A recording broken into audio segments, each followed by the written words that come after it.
안녕하십니까. 기출 민사특별법 중에 이제 집합건물법하고 가등기담보법하고 부동산 실거래자 명의등기에 관한 법률 세 가지 남았습니다. 집합건물법은 거의 조문 위주하고 기본적인 판례 정도만 보시고 특히 기출된 거 위주로만 정리하자. 기출된 거 위주로만. 그 중에서 어쩌다 한 번 출제된 거 빼고 2번 이상 출제된 거 그런 거 위주로 정리하시면 됩니다. 1번 집합 건축물 대장에 등록이 되지 않더라도 구분소유가 성립할 수 있는가? 그렇죠. 우리 대법원에 의하면 건물의 구조상, 이용상 독립성이 인정이 되고, 두 번째 구분소유 의사가 표시가 되면, 구분소유 의사 표시를 뭐라 그래요? 구분행위, 그게 인정이 되면 구분소유권은 성립한다. 집합 건축물 대장에 설령 등재되지 않더라도 구분소유가 성립한다. 2번 중요합니다. 공용부분 사용, 복도계단은 용도에 따라 사용합니다. 지분 비율이 아니라. 공용부분에 관한 비용은 전유 부분 면적 비율이 이해하죠? 지분 비율, 즉 면적 비율에 따릅니다. 공용부분 사용 조심하세요. 용도에 따라 사용합니다. 3번 복도계단은 시효취득의 대상이 될 수가 없고요. 자, 공유자는 단독으로 공용부분에 관한 보존행위 할 수 있는가? 있죠. 복도나 계단이 난간이 떨어져 나간 걸 발견한 구분 소유자가 먼저 자기의 비용으로 수선을 하고 다른 구분 소유자에게 지분 비율로 청구하면 됩니다. 각자가 할 수 있다. 규약이나 공정증서로 분리 처분을 정할 수 있는데 그걸 정하지 않는 한 전유 부분과 대지에 관한 권리는 분리 처분할 수가 없는 게 원칙입니다. 분리 처분할 수 없는 게 원칙이다. 다 중요한 지문들입니다. 자, 2번 관리인 집합건물 관리단 대표기관이면서 업무집행기관인데요. 자, 이 관리인은 구분수자가 10인 이상일 때 선임해야 되고요. 꼭 구분수자가 아니어도 됩니다. 임기는 2년 범위 내에서 규약으로 정하게 됩니다. 이런 관리인의 그 대표권을 제한할 수 있는데요. 다만 이렇게 제한을 했다 하더라도 그 제한 사실을 모르고 있는 제3자에게는 찍소리 못합니다. 이렇게 되어 있습니다. 1번. 2번 공용부분 있죠. 복도계단. 복도계단은 공용부분은 공용부분이 명백한 구조상 공용부분이 있고요. 전유 부분처럼 보이지만 즉 구조상, 이용상 독립성이 있지만 규약으로 공용부분으로 한 곳이 있습니다. 구조상 공용부분이 있고 규약상 공용부분이 있습니다. 그 구조상 공용부분이든 규약상 공용부분이든 이 공용부분은 반드시 전유 부분과 일체로 움직이기 때문에 규약상 공용부분이든 구조상 공용부분이든 그 공용부분에 관한 물권, 지분권을 공유 지분권 그 득실 변경은 등기를 하지 않아도 됩니다. 등기를 요하지 않습니다. 중요하죠. 관리인은 정기관리단 집회와 1, 2 임시관리단 집회를 소집할 권한이 있는데요. 그 중에 정기관리단 집회는 매년 회계연도 종료 3개월 이내에 소집하도록 하고 있습니다. 4번 공용부분은 원칙적으로 구분소유자 전원 공유입니다.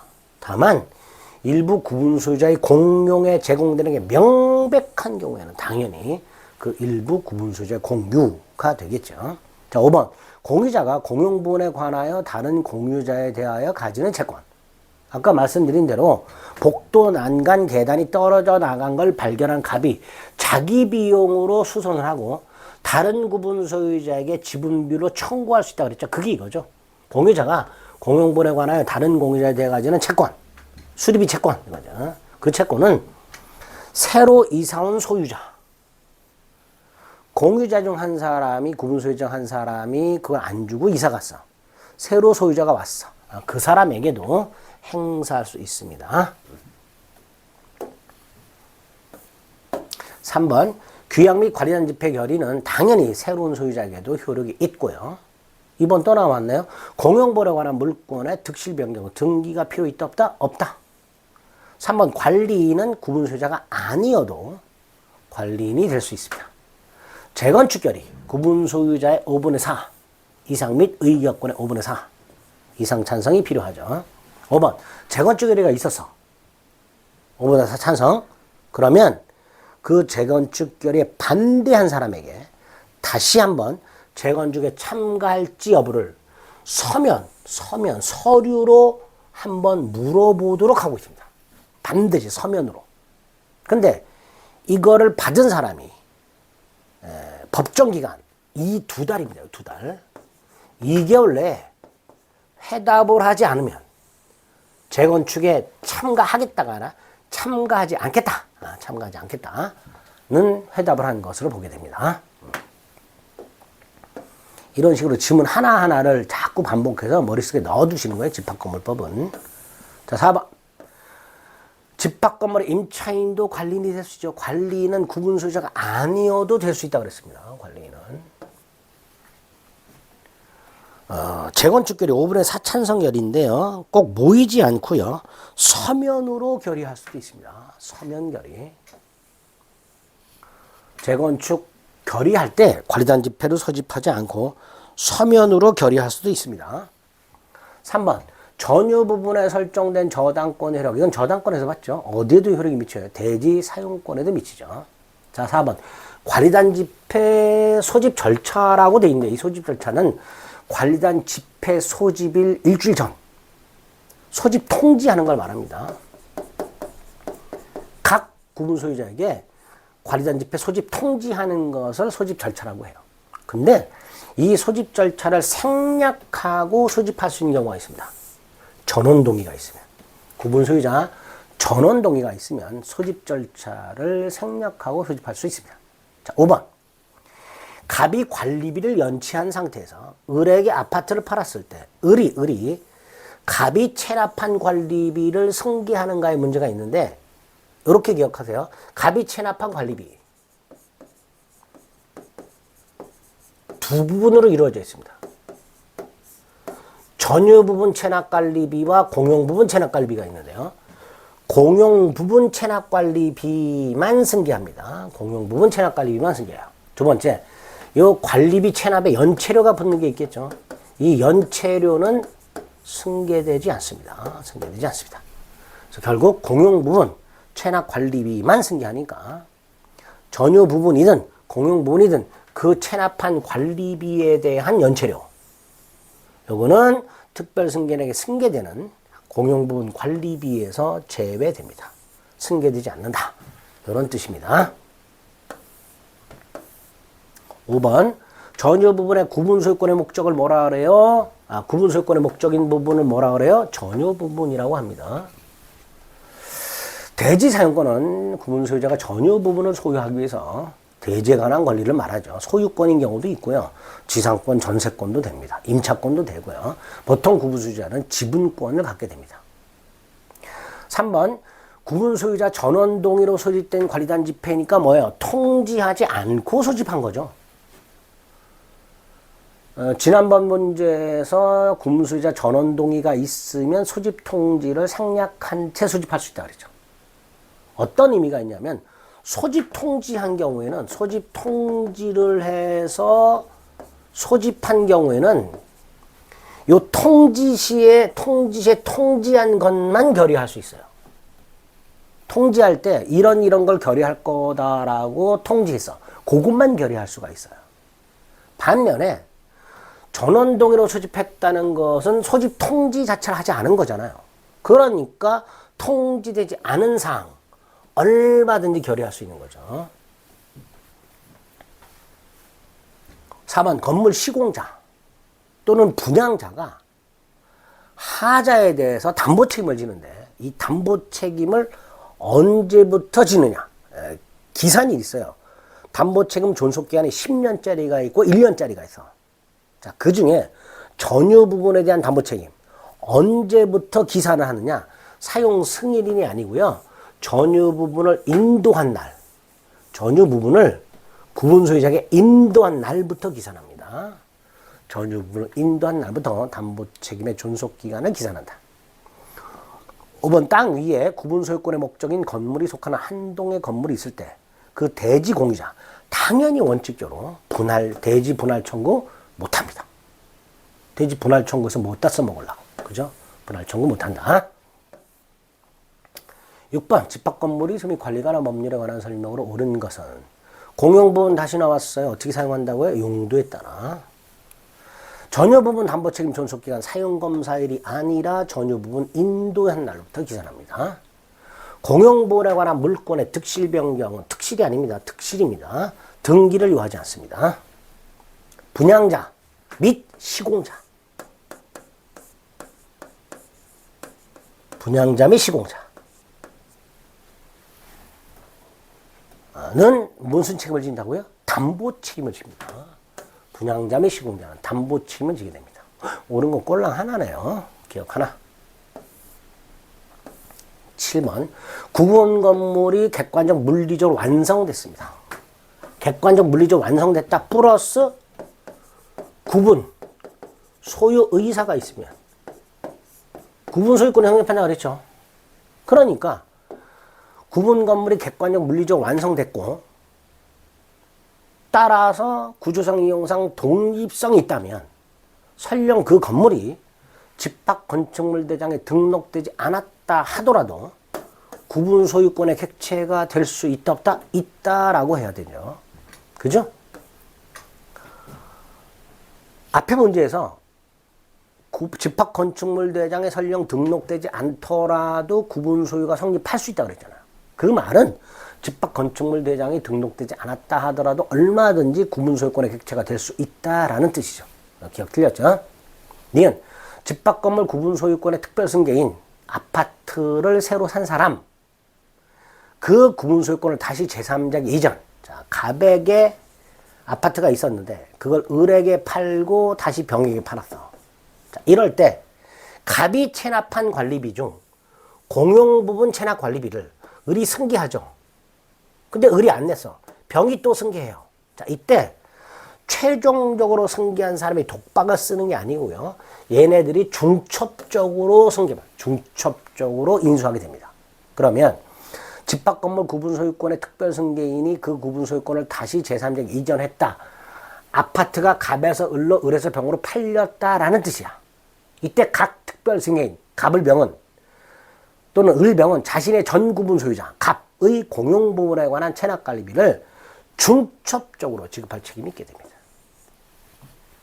중첩적으로 승계하게 됩니다. 디귿 전유 부분은 구분 소유권의 목적인 건물 부분을 말한다. 개념이죠. 구분 소유권의 목적인 것을 전유 부분이라고 하게 됩니다. 틀린 거라고 했네요. 1번 틀렸네요.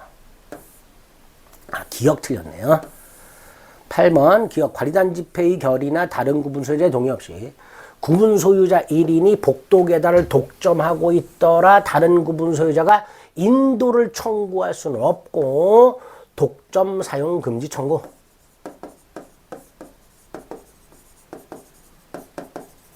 플러스 부당이득 반환 청구할 수 있습니다. 기억 니은 묶어서 구분 소유자 중 1인이 복도 계단을 독점 사용하고 있을 때 다른 구분 소유자는 인도를 청구할 수는 없고요. 독점 사용 금지 청구와 부당이득 반환 청구할 수 있습니다. 그러니까 니은 독점하고 있는 사람은 다른 구분 소유자에게 부당이득을 반환해야 되겠죠. 기억 틀렸고 니은 옳은 지문입니다. 관리단은 관리비 징수에 관한 규약이 없더라도 적어도 공용 부분 관리비만은 징수할 수 있습니다. 공용 부분에 대해서는 비용을 전유 부분 면적 비율로 부담하도록 되어 있기 때문에 적어도 공용 부분 관리비만은 징수할 수 있다. 기억하셔야 됩니다. 9번 1. 공용 부분은 시효 취득 안 된다 그랬고요. 2. 또 나왔죠. 공용 부분 용도에 따라 사용한다 그랬고요. 3번도 또 나왔네요. 공용부에 관한 물권의 득실 변경은 등기를 요하지 않습니다. 4번도 또 나왔네요. 전유 부분과 대지 사용권 분리 처분 못하는 게 원칙이죠. 근데 5번 느닷없이 대지 사용권은 경매에 의해서는 분리 처분될 수 있다. 안 된다니까 원칙적으로요. 대지 사용권이 전유 부분과 일체성을 갖게 됐다면 경매에 의해서도 원칙적으로 전유 부분과 분리 처분할 수가 없습니다. 그래서 전유 부분을 경락받은 사람은 대지 사용권도 취득한다라는 말이 나오는 거예요. 그죠? 5번 틀렸죠. 10번 관리인, 관리위원회 구분수자가 아닌 자도 관리인이 될 수 있다 그랬습니다. 2번 구분수자가 10인 이상일 때 관리인을 선임하도록 하고 있습니다. 그 다음 관리인의 업무를 감독하기 위해서 관리위원회를 두게 되는데요. 당연히 관리위원회가 있다면 관리인은 그 업무를 할 때 관리위원회의 결의가 필요합니다. 관리위원회는 관리인의 업무를 감독하기 위해 설치하기 때문에 공용부문 보존행위 할 때도 관리위원회 결의가 필요하고요. 관리위원회는 관리단에 두고요. 관리단은 구분 소유자로 구성이 되기 때문에 관리위원회 위원도 반드시 구분 소유자 중에서 선임이 돼야 됩니다. 그런데 관리인은 구분 소유자가 아닌 자도 관리인이 될 수 있다고 그랬죠. 그러니까 관리인은 관리위원회 위원이 될 수가 없습니다. 구분 소유자가 아닌 자가 관리인이야. 당연히 관리위원회 위원이 될 수가 없지요. 형식적으로. 그러니까 4번 틀렸고요. 5번 규약에 달리 정한 바가 없으면 관리위원회 위원은 부득이한 사유가 있을 때 서면이나 대리인을 통해서 의결권을 행사할 수 있습니다. 당연하죠. 부득이한 사유가 없는데 지 마음대로 아이고 난 귀찮아 이러면 안 되는 거예요. 그래서 관리위원회 위원은 부득이한 사유가 있을 때만 서면이나 대리인을 통해서 의결권을 행사하도록 하고 있습니다. 크게 중요한 지문은 아닙니다. 11번 5분의 4 이상 결의가 필요한 거 대표적인 게 재건축 결의입니다. 그 다음에 집합건물 가액의 2분의 1 초과 멸실했을 때의 복구 결의. 요것도 5분의 4 찬성이고요. 재건축 결의, 변경 결의. 요것도 5분의 4 찬성 결의가 필요합니다. 공용부분 변경은 3분의 2고요. 나머지는 4분의 3입니다. 재건축 결의 5분의 4. 공용부분 변경 3분의 2. 구분소유권의 경매, 규약의 설정 변경 폐지, 전유 부분 사용 금지 청구 4분의 3 이렇게 되어 있습니다. 생각날 때마다 기억하시면 됩니다. 이렇게 집합 건물의 소유 관리 관한 법률 이런 정도 정리하셔서 나온 것들 위주로만 정리하세요. 거기다 이제 조금 수업할 때 이론 강의할 때 제가 체크해 드린 거 있어요. 추가적으로 그런 거 몇 가지만 이렇게 쭉 정리해서 시험장 가시면 맞출 수 있습니다. 아시겠죠? 집합 건물 부분 여러분들이 따로 혼자서 전체적으로 정리할 생각하시면 안 됩니다. 괜히 버겁기만 하고요. 머리 남는 거 하나도 없습니다. 아시겠죠? 제가 정리해 드린 것만 위주로 반복해서 시험장 가자. 이렇게만 생각하시면 되겠습니다. 자, 가등기 담보법하고 부동산 실거래자 명의 등기에 관한 법률 2개 남았습니다. 시간을 좀 달리해서 보겠습니다. 수고하셨습니다.